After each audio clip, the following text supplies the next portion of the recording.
பழனிசாமி இன்னைக்கு மாபெரும் பணக்குவியலை வைத்து இன்னைக்கு கட்சியை கபலீகரம் பண்ணியிருக்கிறார்.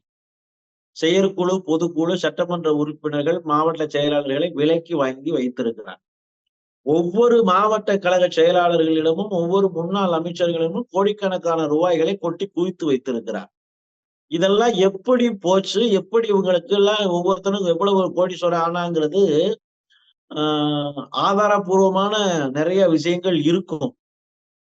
அதற்கான எவிடன்ஸ், ஏன்னா அவரும் ஆட்சியில் இருந்தவர், அவரும் முதல்வராக 3 முறை இருந்தவர், துணை முதலாக இருந்தவர், ஆட்சியை வழிநடத்தியவர். அதனால் இவர்கள் எப்படியெல்லாம் அரசை ஏமாத்திருப்பார்கள், எப்படியெல்லாம் ஊழல் செய்திருப்பார்கள் என்பது அவர்களுக்கு நன்றாக தெரியும்.